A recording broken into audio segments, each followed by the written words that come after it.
और महादेव मैया भवानी की, हमारे सनातन धर्म की सभी देवी देवता के चरण प्रणाम बा। सभी गुरु भाई बहनों के चरण प्रणाम बा। हमारा नमस्कार करी लो, जन गलत हुई माफ़ करी लो, हमू के फुल सपोर्ट करी लो दीदी। 1000 सब्सक्राइबर के हमके बहुत ज़रूरी बा। आप लोग से हाथ जोड़ के विनती करतनी कि हमके चैनल हमारो सब्सक्राइब करी लो, अपन शिष्या बहन बना ली लो।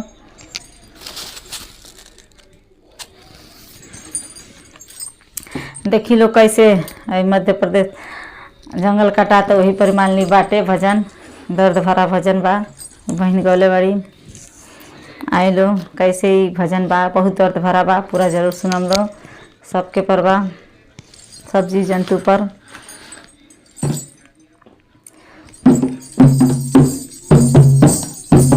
जवना जंगल में रहे भांगिया दतुरवा रे जान, रे जान, रे जान। जवना जंगल में रहे भांगिया दतुरवा रे जान, रे जान, रे जान। भांगिया दतुरवा रे जान, रे जान। भांगिया दतुरवा रे जान, रे जान। उहो जंगलवा कटवैल दुश्मनवा रे जान, रे जान, रे जान। उहो जंगलवा कटवैल दुश्मनवा रे जान। कैसे पूजा से दुश्मने तमाम बा जंगल कटवाता, सुनी लो पर बाटे। रे जान उहो जंगलवा कटवैल दुश्मनवा रे जान। रोएली चिड़ैया शिशिया रोवे जानवर रे जान। कितना चिड़िया चुड़िंग जानवर मरता रोता भागता, देखते बानी लो वीडियो में।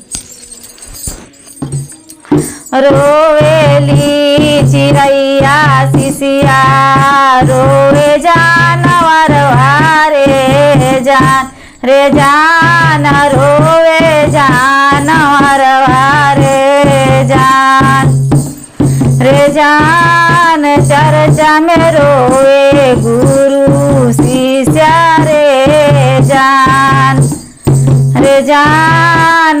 चर्चा में रोवे गुरु शिष्य रे जान।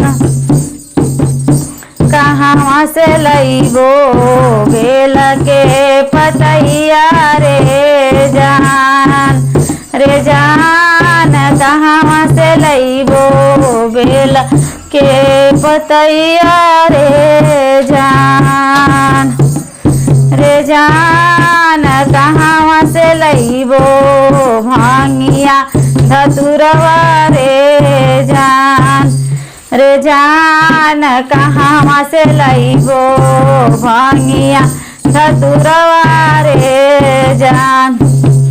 शिष्यो बुने करो बताइलो कहाँ से भांग धतुर कुल ले आजे, देखी लो।